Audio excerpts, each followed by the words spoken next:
नमस्कार में स्वागत है आपका। मैं हूं योगेश। आप देख रहे हैं बड़ी खबर है। हम बात करेंगे, जैसे लगातार आपको बता रहे हैं कि तीसरी लहर जो है उसकी पूरी संभावना हम बच सकते हैं, सावधानी रह सकते हैं। लहर ये प्रधानमंत्री नरेंद्र मोदी भी हमें संकेत दे चुके हैं, लेकिन सावधानी बरत सकते हैं। पहली लहर, दूसरी, तीसरी अभी सामने मुंह फाई खड़ी है। हम कहते हैं सबसे बड़ी जो बात है वो है बच्चों को लेकर। लगातार हमारे एक्सपर्ट्स हमारे साथ हैं, बच्चों को किस तरह से हम केयरिंग करनी, क्या खास ध्यान रखने की आवश्यकता है। दो बातें और दिख रही हैं। बच्चे कम ज्यादा समय स्पेंड कर स्कूल में, उनके ग्राउंड में, समर वेकेशंस में अपने अपने हॉबी क्लासेस जो ज्वाइन करते थे, वो सब इस वक्त एक कमरे में कैद होकर के रह गए हैं। बाहर आप जा नहीं सकते, साइकिलिंग कर नहीं पा रहे हैं कि पता नहीं कहां कोरोना की इस तरह की स्थिति। कोई पेरेंट्स इस वक्त अपने रिस्क नहीं लेना चाहता। खैर चले, लेकिन कुछ केसेस ऐसे भी आ रहे हैं कि बच्चों में कोरोना हो रहा है और ऑर्गन फेलियर जो है वो भी कुछ केसेस सामने आ रहे हैं। और एक ऐसा केस जो आया सामने, वो बच्चे के अभिभावक हमारे साथ में बैठे हुए हैं और डॉक्टर साहब ने जो इलाज किया, डॉक्टर एस डी शर्मा साहब, जाने माने शिशु रोग विशेषज्ञ हैं, वो हमारे साथ में जुड़े हुए हैं। बच्चे के पिताजी हमारे साथ पीयूष बंसल साहब हैं। हमारे साथ शिशु रोग विशेषज्ञ डॉक्टर अरुणा जैन हमारे साथ जुड़ी हुई हैं। सभी का स्वागत है। मैं सबसे पहले डॉक्टर साहब आपके पास आना चाहूंगा, एस डी शर्मा साहब के पास से। सर, अभी कोरोना है, बच्चों में भी आ रहा है, बहुत ज्यादा परसेंट केस तो नहीं कह सकते, लेकिन हाँ आ रहा है। अभी भी ये कहा जा रहा है 9 दिन के एक बच्चे का भी मैंने सुना कि उसको भी, लेकिन वो डॉक्टर गुप्ता साहब ने क्लियर भी किया कि वो कैसे आया, कि वो लापरवाही रही अभिभावकों की। प्रेगनेंसी में कोई कोविड नहीं हो रहा, ऐसा कोई केस भी नहीं है। बाद में जब उसकी केयरिंग की गई, किसी न किसी को कोविड था, उसकी वजह से बच्चा संक्रमित हुआ। लेकिन अभी जो केसेज आ रहे हैं सर, वो किस तरह के सिम्टम आ रहे हैं उनमें?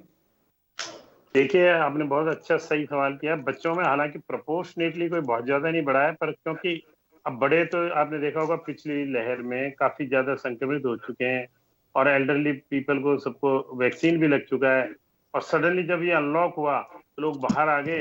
अब बच्चे बच गए क्योंकि उनमें जो रोग प्रतिरोधात्मक क्षमता भी कम थी, वो वैक्सीनेटेड नहीं थे। तो उनमें एकदम, बड़ों ने जब जैसे ही बाहर जाना चालू किया, वो बाहर से इन्फेक्शन लेके आए और वो बच्चों में लगना चालू हो गया। अब ये जो मैं समझता हूँ दूसरी लहर चल रही है, इसमें बच्चे काफी मात्रा में आ रहे हैं प्रोपोर्शनेटली, और खास तौर पे हालांकि आ तो रहे हैं उनमें, लेकिन उनमें सीवियर डिजीज अभी भी कम है। पर कुछ केस अब जो आ रहे हैं कोरोना से रिलेटेड हो, कोरोना के दौरान हो या कोरोना के बाद में हो, 1 महीने के अंदर अंदर एक MIS सिंड्रोम है, multi system inflammatory syndrome in children. ये 1 से 19 साल तक के बच्चों में होता है। इसमें होता क्या है कि इनिशियली 3 दिन तक बुखार आया, 2 या 3 दिन तेज बुखार आता है, और उसके बाद अचानक उसके मल्टी ऑर्गन, सभी ऑर्गन्स में, आंख में, स्किन में, हार्ट में, लंग्स में, किडनीज में, सब जगह इंफ्लेमेशन फैल जाता है उस कोरोना रिलेटेड। अब इसका कारण पता नहीं है कि कोरोना का डायरेक्ट इन्फेक्शन है कि वो उससे रिलेटेड कोई इम्यूनिटी डिसऑर्डर है। इसको अभी तक ये कंफर्म नहीं हो पाया कि ये होता क्यों है, लेकिन कोई आल्टर्ड इम्यूनिटी का एक तरह की प्रकार है जिसमें इन बच्चों में ये सडन हो जाता है। अभी हमने एक केस जो हमारा आया, धैर्य भीलवाड़ा से आया, वो आया तो था एक्यूट पेन एब्डोमेन, बुखार के साथ तेज पेट दर्द, और उसके अलावा कुछ नहीं तकलीफ थी। हमारे यहाँ सर्जिकल पीडियाट्रिक सर्जिकल डिपार्टमेंट में, GI सर्जरी के डिपार्टमेंट में उसको भर्ती किया। दे पाया कि सोनोग्राफी और CT करने के बाद कि उसको तो किसी प्रकार की न अपेंडिक्स है न कोई इंटरसेप्शन है। आया जब ये कहा गया था कि हाथ पांच चढ़ी हुई लग रही है और तेज पेट दर्द था, लेकिन उसको जैसे ही जब ये नॉर्मल आई पेट की, तो उन्होंने हमारे यहाँ रेफर कर दिया पीडियाट्रिक डिपार्टमेंट में, और हमने दूसरे ही दिन उसको इमीडिएटली एंटीबायोटिक्स एम्पेरिकली चालू कर दी। हालांकि किसी प्रकार की इन्फेक्शन की कोई एविडेंस नहीं थी। साथ में सेकेंड डे पे अचानक उसके सारे शरीर में, हाथ में, पैर में, सोल्स में रेडनेस आई शरीर में, और रेडनेस के साथ स्वेलिंग, दाफड़ होने लग गए। तो हमको लगा कि कहीं MIS तो नहीं है, कि उसमें साथ में नॉन पुरुलेंट कंजंक्टिवाइटिस, यानी आंख लाल हो गई जिसमें पस नहीं था। तो हमने इमीडिएटली MIS समझ के उसका इमीडिएट मिथाइल प्रेडनिसोलोन जो इसका इंजेक्शन है वो चालू कर दिया, और एम्पेरिकल एंटीबायोटिक भी दी। तीसरे दिन देखा कि अचानक उसकी सांस में तकलीफ होगी, बच्चे पे सांस लेने में बहुत परेशानी आ रही है। तो हमने इमीडिएटली उसका एक्सरे चेस्ट कराया। एक्सरे में पल्मोनरी एडीमा आया, पल्मोनरी एडीमा यानी फेफड़े में पानी आने लग गया। तो हमको डाउट हुआ कि भाई फेफड़े में पानी का कारण निमोनिया तो था नहीं उसमें, फिर कैसे पानी आया। तो हमने हार्ट की जांच कराई तो देखा कि इकोकार्डियोग्राफी में हार्ट की कॉन्ट्रेक्टिलिटी है, जो शक्ति है कॉन्ट्रैक्शन की, पंपिंग एक्शन है, वो कम होता जा रहा है। 60% था इनिशियली शुरू में, और उसमें लगा कि वो कम साइड में, डॉक्टर ने बताया कि कम है। थर्ड डे फिर कराया हमने तो उसमें और कॉन्ट्रैक्टिलिटी 40% ही रहेगी, और साथ में देखा कि उसके यूरिन में भी गड़बड़ आ रही है, उसमें पायूरी आ रहा था जिसमें कि पस नहीं थी, कल्चर नेगेटिव थी, उसके बावजूद भी पस सेल आ रही है। तो बोलते हैं कि किडनी इन्वॉल्वमेंट हो गया है, बता रहा है। लिवर फंक्शंस भी डिरेंज होने लगे, हार्ट की जैसे गड़बड़ आई, फेफड़े में पानी आया। तो ये सब चीजों से मल्टी ऑर्गन का हमको डाउट हुआ, और हमने इमीडिएटली उसको IVIG जो ट्रीटमेंट इसका चॉइस होती है वो दिया, और उसके बाद धीरे धीरे बच्चे में, और सारे इंफ्लेमेटरी मार्कर जो MIS के कंफर्मेटरी टेस्ट होते हैं सभी पॉजिटिव आए। D dimer, ferritin, CRP, ESR और प्रोकैल्सिटोनिन, ये सब बढ़े हुए आए अचानक, तो कंफर्म हो गया। 3 दिन का बुखार, 1 साल से 19 साल की उम्र, मल्टी ऑर्गन सडन ऑनसेट का ये सिंड्रोम, ये मल्टी ऑर्गन सिंड्रोम MIS, ये बच्चे में काफी कॉमन हो रहा है। उसका हमने इलाज किया, और वो बच्चा 9वीं 10वीं बिल्कुल फेब्राइल हो गया, और घर भेज दिया। उनके आराम से अभी हमने उसको डिस्चार्ज भी 3 दिन पहले ही डिस्चार्ज। जी बिल्कुल बिल्कुल डॉक्टर साहब, निश्चित रूप से इस आपका तरह एक के एक्सपीरियंस केसेस, है। इसमें और जो खास बात इसमें मैं बताना ये चाह रहा हूँ कि उसके जो कोविड का RT-PCR नेगेटिव था, एंटीजन नेगेटिव था, राइट इसके सर, बावजूद ये ये सबसे बड़ी सिंड्रोम बात है।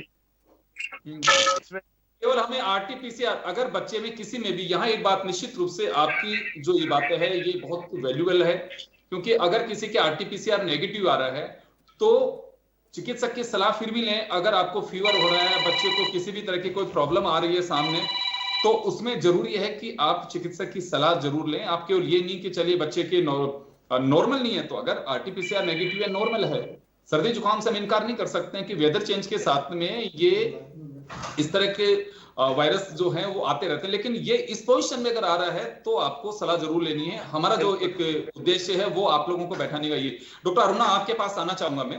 कुछ बच्चों में आप लोगों के यहाँ भी कुछ इस तरह के सिम्टम्स आ रहे हैं, या कुछ इस तरह की रिपोर्ट सामने आ रही हो कि हाँ बच्चों में अलग अलग रूप से कोरोना होने के बाद में इस तरह के डिसऑर्डर जो सिंड्रोम आ रहे हैं सामने, उससे कुछ केसेज आ रहे हो जिसको स्टडी करने की आवश्यकता है और हम अवेयर भी कर सकें?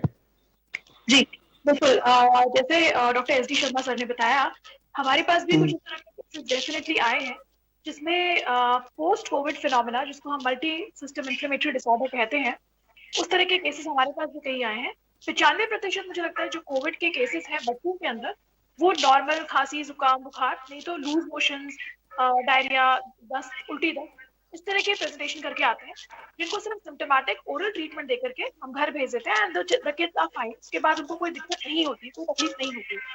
कुछ 1-2% केसेस ऐसे होते हैं तो कोरोना किसी को परिवार में हुआ 1 या 2 महीने पहले, या उन्हें कोरोना हुआ, या उस समय उनकी जांच नहीं की गई, नहीं पता था, कुछ सिम्टोमेटिक नहीं हुए, और कुछ 15-20 दिन, 21 दिन या 2 महीने के बाद में वो पेशेंट्स वापस से कुछ मल्टी सिस्टम इन्वॉल्वमेंट के साथ हमारे पास आते हैं। वापस से बुखार आना चालू हुआ, लिवर का इन्वॉल्वमेंट हो गया, हार्ट का इन्वॉल्वमेंट हो गया, सांस की तकलीफ आने लगी। ये सारी चीजें जो सिकनेस जो है वो बढ़ने लगी, और उनका जब हमने RT-PCR करवाया, जैसे सर ने बताया, RT-PCR वाज नेगेटिव, लेकिन जो एंटीबॉडी टेस्ट जब हमने करवाया वो पॉजिटिव था, व्हिच वाज क्लियरली सजेस्टिव कि ये पोस्ट कोविड फिनोमेना हो सकता है। और उसके बाद उसकी रिलेटेड कई और जांचें भी होती हैं, जैसे डी डाइमर है, प्रोकैल्सिटोनिन है, CBC, CRP, ESR, ये सब चीजें। तो ऐसे बच्चे कई बार कावासाकी टाइप का प्रेजेंटेशन करके प्रेजेंट करते हैं, शायद जिस तरह का सर अभी बता रहे थे कि हार्ट का इन्वॉल्वमेंट था, जिसमें मायोकार्डिटिस हम कहते हैं, या शरीर पे चकत्ते आना, रैशेज आना, और इन सब पे ट्रीटमेंट के लिए IVIG या methyl prednisolone according to the protocol वो हम देते हैं। जी बिल्कुल, मैं डॉक्टर साहब आपके पास लौटूंगा। मैं एक बार पीयूष जी को जोड़ना चाहूंगा, क्योंकि सबसे बड़ी जो कड़ी है पीयूष जी, ये केस हम इस वजह से डिस्कस करना चाह रहे हैं कि देखिए, पहले एक भ्रम नहीं है, वैसे हकीकत भी है ये कि अगर किसी को कोविड हुआ तो उसमें जो एक है कि इम्यूनिटी जो है वो बढ़ जाती है, उसमें वो बैक्टीरिया से, वायरस से लड़ने की ताकत बढ़ जाती है, ये इस तरह की चीजें आती हैं। लेकिन अभी दूसरी बातें हैं अगर किसी को कोविड हुआ तो उसके बाद में पोस्ट कोविड पोजीशन में भी आपको अवेयर रहने की आवश्यकता है। घर में किसी को भी हुआ तो बच्चों को सावधान रखने की जरूरत है, क्योंकि आज भी जैसे प्रधानमंत्री ने कहा है, लगातार डॉक्टर्स भी कह रहे हैं कि धोखेबाज है कोरोना, ये अपनी स्थितियां बदल रहा है, बहरूपिया की तरह चल रहा है कि हम देख कुछ रहे हैं सामने, पहले तो अच्छा इस रूप में था, कोई पता नहीं है कि किस रूप में कहां कैसे जकड़ सकता है। किसी ने सोचा नहीं था कि घुटनों में पेन हो सकता है, कि जॉइंट्स में इस तरह का पेन होगा। हम तो ये मान के चल रहे थे कि एंटीबॉडीज डेवलप हो रही हैं कोविड की वजह से। पोस्ट कोविड पोजीशन में लोगों के लिए कहा भी जा रहा था कि आपको वैक्सीन की भी इतनी जल्दी आवश्यकता नहीं है, क्योंकि एंटीबॉडीज आपके ऑलरेडी डेवलप हो चुकी है। लेकिन ये केस जो है, इस तरह के केसेस आ रहे हैं, इसमें हमें और सावधान रहने की आवश्यकता है। पीयूष जी, आपके पास आना चाहूंगा और मैं सैल्यूट भी करना चाहूंगा आपको कि निश्चित रूप से आपने साइंस का सहारा लिया, मेडिकल पे आपने भरोसा रखा, इसी वजह से आपका बच्चा सही सलामत आपके साथ में है। अगर हम ये झाड़ फूंक इन सब चीजों के पास में अगर रहते तो मुझे लगता है कि बहुत मुश्किल स्थिति होती। तो आप क्या कहना चाहेंगे इस एक्सपीरियंस को लेकर के? सरकार से भी कुछ कहेंगे कि हाँ, इस तरह का इंफ्रास्ट्रक्चर होना चाहिए हमारे यहाँ पे? सबसे पहले तो मैं सबको नमस्कार करता हूं और शुक्रिया करता हूं सभी एसडी सर का और उनकी टीम का, जिन्होंने बड़े ही प्रयास से और सफलता से मेरे बेटे को बिल्कुल ठीक किया है।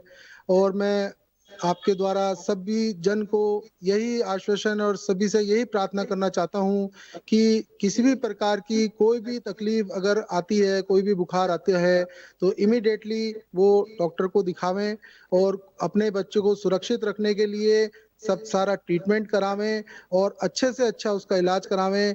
आज मैं इतना खुशनसीब हूँ भगवान की कृपा से और शर्मा साहब की कृपा से कि डॉक्टर साहब ने बहुत ही अच्छा एकदम से एक्शन लेकर सारे मेरे बेटे को ठीक करा, और जो जो उन्होंने कहा वही उसी प्रकार से उसमें सारे सिस्टम्स आए हैं और 3 दिन से मेरा बेटा बिल्कुल स्वस्थ है। और आज भी डॉक्टर साहब ने कुछ रिपोर्ट्स बोली थी, वो हमने रिपोर्ट्स कराई और डॉक्टर साहब को भेजी, तो वो रिपोर्ट सब ठीक आई हैं। भीलवाड़ा से जयपुर आए, मेरा जो सवाल है ये है कि डिस्ट्रिक्ट हेडक्वार्टर पे या ब्लॉक स्तर पे आप चाहते हैं कि इस तरह की कुछ व्यवस्थाएं होनी चाहिए, क्योंकि आपकी आवाज सरकार तक भी जा रही है। तो मैं ये भी जानना चाहता हूं कि वहां किस तरह की सुविधाएं हैं जो आपको जयपुर आना पड़ा? सर देखिए, सुविधा तो रास्ते में तो जैसे हमारे पास में बैरिकेड आए हैं, सब चीज है, तो बीच में हमें पूछा भी गया, सब चीज करा, सुविधाएं मिली भी हैं, नहीं भी मिली हैं। नहीं, मेरा जो सवाल ये है कि आपने भीलवाड़ा से आप जयपुर तक पहुंचे, भीलवाड़ा में कोशिशें की होंगी आपने निश्चित रूप से, तो वहां जो संसाधन जैसे होने चाहिए हॉस्पिटल्स में वो वैसे नहीं होंगे, तभी आप जयपुर की ओर रुक करके आए। तो क्या कहना चाहेंगे सरकार से, मंत्री जी से जो आपको सुन पा रहे हैं, कि किस तरह की व्यवस्थाएं जिला मुख्यालय पे हों, एटलीस्ट वहां पे लोग अपना इलाज करा सकें और क्राउडेड ना हो हॉस्पिटल्स, क्योंकि जयपुर में भी इस तरह की जो स्थितियां अभी कोविड के दरमियान बहुत और क्राउडेड है, तो ताकि जो इलाज है वहीं पे हो सके। एक रेफरल केस के रूप में आपको भेजा जा सकता था, अगर यही सब चीजें वहां होती तो भी आपका एक रेफरल केस होता, क्योंकि जो मैं समझ पा रहा हूं ऐसा केस राजस्थान में शायद बहुत कम, 1 या 2 केस कोई अभी आए हैं, लेकिन ये हमारे लिए एक वार्निंग है, हमारे लिए एक अलर्ट रहने का संकेत है कि हमें सावधान रहना बहुत जरूरी है। मैं वो चाह रहा हूं कि क्या जिला मुख्यालयों पे इस तरह की कुछ व्यवस्थाएं हो? देखिए, मैं इसके लिए यही निवेदन करूंगा कि हमारे यहाँ ठीक है, डॉक्टर साहब बहुत अच्छे हैं, सब चीज है, लेकिन हमें इमीडिएटली जैसे 6 तारीख को हमने सब इसकी टेस्टिंग कराई तो हमको ये तकलीफ पता चली, तो हमने प्रयास भी किया 2-4 डॉक्टर से संपर्क का, लेकिन अभी थोड़ा कोविड की स्थिति के हिसाब से थोड़ा सा जो प्राइवेट डॉक्टर्स हैं, कोई अपने को एब्सेंट भी मिला, किसी ने बोला कि मॉर्निंग में देखते हैं, तो 1-2 डॉक्टर्स देखिए खुद अभी क्वारंटीन भी हैं, थोड़ा सा अभी इतना सारा वायरस फैल रहा है, तो फिर हमारा विचार यही बना कि भाई हमने अर्ली मॉर्निंग हम यहाँ से 10 बजे भीलवाड़ा से निकल गए अपने बेटे के इलाज के लिए। और डॉक्टर एसटी शर्मा साहब कुछ कहना भी चाह रहे हैं। सर, हम ये भी जानना चाहेंगे कि क्या अभिभावकों को किस तरह से केयर करना है, क्या ध्यान रखना अगर केसेस आते हैं, या अगर बच्चे के किसी के कोविड हो या घर में किसी के कोविड हो, जैसे मैंने कहा कि कोविड बहरूपिया भी है, वो रंग बदल रहा है अपना, तो अब कैसे सावचेत रहने की जरूरत है? देखिए, पहले तो मैं एक बीच में एक बात बताना चाह रहा था कि हमारे वाले केस में धैर्य, इसीलिए इसको उन्हें पेपर में भी भेजा कि इसमें न केवल आरटीपीसीआर तो नेगेटिव था ही, एंटीजन भी नेगेटिव था, और एंटीजन के अलावा एंटीबॉडीज कराई वो भी नेगेटिव है। बताने का मकसद ये था कि इसमें जो डेफिनेशन है, MIS की जो डेफिनेशन, उसमें लिखा हुआ कि इन सब चीजों के अलावा जब 6 चीजें मुख्य होती है कि 1 से 19 साल की उम्र हो, 3 दिन का बुखार, 2 या 3 दिन का बुखार हो, मल्टी ऑर्गन इन्वॉल्वमेंट हो, साइंस ऑफ इन्फ्लेमेशन जो है वो सब रेज हो, कोगुलेशन डिफेक्ट भी इसमें था, PTINR भी बढ़ा हुआ था, यानी खून में थक्का जमने की खराबी भी आ जाती है। इसके अलावा कोई और कारण बुखार का उसमें नहीं आया, जो हमने देखा कि वो ये भी एक कंडीशन है कि नहीं होनी चाहिए कोई अन्य कारण बुखार का, कि लिए कोई अपेंडिक्स है, टाइफाइड है, मलेरिया है, या कोई ब्लड में इन्फेक्शन है, यूरिन में इन्फेक्शन, किसी में कुछ नहीं आया। और लास्ट बात थी कि इन सब के अलावा एक एविडेंस होनी चाहिए कि वो या तो कोविड पॉजिटिव है बच्चा, या कोविड नेगेटिव तो एंटीजन पॉजिटिव हो। अब ये दोनों ही नहीं है, एंटीबॉडीज हो वो भी नहीं है। तो तीसरी चौथी बात थी कि 1 महीने के अंदर वो किसी के कांटेक्ट में आया हो बुखार के, जो कोविड पॉजिटिव था, जो कोविड पॉजिटिव था। नहीं, कोविड पॉजिटिव नहीं था, इनकी फैमिली में सबको करीब 20-25 दिन पहले, 25 एक दिन पहले 1-1, 2-2, 3 दिन का बुखार कई फैमिली मेंबर्स को आया। सर वही कह रहा हूं मैं कि ये कोई कोविड पेशेंट के संपर्क में आने की वजह से ये सब कुछ हुआ। वो उनका कांटेक्ट कंफर्म हुआ कि भाई कांटेक्ट तो हुआ है। वो यही इसकी खास बात है कि जरूरी नहीं है कि कोविड उसके उस टाइम पे हो पॉजिटिव, एंटीजन एंटीबॉडी सब कुछ नेगेटिव हो, लेकिन ये ध्यान रखना कि 1 महीने के अंदर वो किसी बुखार के कांटेक्ट में आया, सस्पेक्टेड केस ऑफ कोविड के कांटेक्ट में भी आया है, तो हमें ध्यान रखना है कि वो MIS हो सकता है। ये इंपॉर्टेंट बात है। इसी चीज को मैंने भेजने का मकसद भी यही था कि ज्यादातर केसेस जो अन्य रिपोर्ट हुए उनमें सब में या तो RT-PCR पॉजिटिव है, या एंटीजन पॉजिटिव है, या एंटीबॉडी पॉजिटिव है। हमारे केस शर्मा साहब, डॉक्टर साहब, ऐसे कुछ केसेस और आ रहे हैं, कई हिस्ट्री पता लगा हो, कुछ एक केसेस इस तरह के आ रहे हैं कि ये अभी राजस्थान में इस तरह के एक केस आया? ये नहीं, और भी अभी ऑर्गन फेलियर्स का जो सामने आ रहा है, रिपोर्टेड केस कोई नहीं आया है। रिपोर्टेड वो होता है जो या तो पेपर में हो या कोई पब्लिश हो। अब आने लगे हैं, लेकिन अब आएंगे ये केसेस तो आएंगे, क्योंकि इस तरह के अब काफी बच्चों में होने की संभावनाएं हैं। अब जो ध्यान रखने की बात है, हमें बड़ों जी डॉक्टर साहब की आवाज, जी आवाज आ रही है सर। हाँ, बच्चे लोग हैं वो अपना, आपने देखा होगा बच्चे मास्क नहीं लगा सकते, सोशल डिस्टेंसिंग नहीं रखते, कितना ही समझा लो। हम बड़ों को, अडल्ट को समझना है, वो कम से कम चाहे वो पॉजिटिव है चाहे नेगेटिव, उनको हमेशा मास्क लगा के रखना चाहिए, सोशल डिस्टेंसिंग रखिए, बच्चों को कम से कम बाहर जाने दें। और जहां तक हो, बच्चों को घर में इंडोर गेम्स में, इंडोर खेल्स में, उनकी पेंटिंग, उनको शूटिंग, इन चीजों में उनका ध्यान रखना है। एक हेल्दी एटमॉस्फेयर देने की जरूरत है। समय कम है, मैं अरुणा जी आपके पास आना चाहूंगा मैं, क्योंकि देखिए ग्रामीण क्षेत्र में ये बहुत बड़ी चुनौती है, और हम लोगों की एक, ये कहें कि पेंडेमिक में एक लाइबिलिटी भी बनती है, एक जिम्मेदारी भी बनती है, और हमारा दायित्व भी है कि हम उन्हें अवेयर कर सकें। केसेस आप लोगों के पास भी पहुंच रहे हैं, तो हम क्या कर सकते हैं, उन लोगों को कैसे अवेयर कर सकते हैं? अगर कभी इस तरह का केस हो तो करें क्या? सर मुझे लगता है सबसे पहले तो इन्हीं जो भी ग्रामीण क्षेत्र हैं या जो भी इलाके हैं ऐसे, वहाँ सबसे पहले लोगों को ये अच्छे से एजुकेट करने की जरूरत है कि कोरोना बच्चों में किन लक्षणों के साथ प्रेजेंट कर सकता है। और उसके बाद में जैसे ये जो MIS वाले जो केस हैं, जो कुछ 1-2% ही है मुश्किल से, बाकी मैक्सिमम केसेस खांसी, बुखार, जुकाम, हल्की फुल्की सांस में तकलीफ या लूज मोशंस, जैसे दस्त, उल्टी, शरीर पे रैशेज आना, आंखें आना, इस तरह की छोटी मोटी जो तकलीफें जो ओरल सिम्प्टोमेटिक ट्रीटमेंट से ठीक होंगी, उस तरह प्रेजेंट करते हैं। उसके अलावा हमें उन्हें ये बताना होगा कि यदि घर में किसी को कोरोना हुआ है और बच्चे को उस वक्त नहीं हुआ है, लेकिन बच्चा उसके कांटेक्ट में भी आया है, तो कम से कम अगले 1-2 महीने तक अगर कभी भी बच्चे को बहुत तेज बुखार आ रहा है या बहुत तेज पेट दर्द है, शरीर पे कोई रैशेज ज्यादा आ रहे हैं, या किसी भी तरह की होश में कमी, जिसे हम कहते हैं मेंटल जो स्टेटस है उसमें किसी तरह का डिट्यूरेशन आ रहा है, ऐसी कोई भी क्रिटिकल टाइप की चीज है, तो इमीडिएटली उस स्थिति में डॉक्टर से संपर्क करें। अपने घर पे इलाज करने का या झाड़ फूंक का या इस तरह की चीजों में ना पड़े, इमीडिएटली किसी डॉक्टर से जाकर। जी बिल्कुल, निश्चित रूप से समय का अभाव है, लेकिन आप लोगों के जो विचार, आप लोगों के एक्सपीरियंस जो है हमारे दर्शकों के साथ आपने शेयर किया, निश्चित रूप से बहुत कारगर होगा। और यही एक प्रयास है कि हम सामने जो दिखाई दे रही है कि वेव जिस रेग से हम जो गुजर रहे हैं, उसका सामना हम तभी कर पाएंगे। सावधानी बहुत जरूरी है, अगर किसी को भी कोविड होता है, घर में छोटे बच्चे हैं, तो निश्चित रूप से और सावधानी की आवश्यकता है। मैं जैसे लगातार कह रहा हूं ये बात कि पहली लहर और दूसरी लहर में बहुत अंतर है। पहली लहर में एक सिस्टम चल रहा था कि कोविड किसी को ये लक्षण है, लेकिन अब नहीं है। ये बहरूपिया की तरह है कि आज स्वांग ये कर रहा है, कल दूसरा बदल सकता है। और जो इस तरह के केसेस सामने आ रहे हैं, उसमें सबसे बड़ी वजह यही है, किसी को लूज मोशन की वजह से पता लग रहा है कि हाँ उसको कोविड था, इन्फेक्शन आ गया सीधे चेस्ट में। पहले लगता था कि गले में 2 दिन कोविड का इन्फेक्शन हो सकता है, समय पे दवा लीते हो वो इन्फेक्शन हम वहीं रोक सकते हैं, लेकिन अब सीधा तीसरे दिन में चेस्ट में।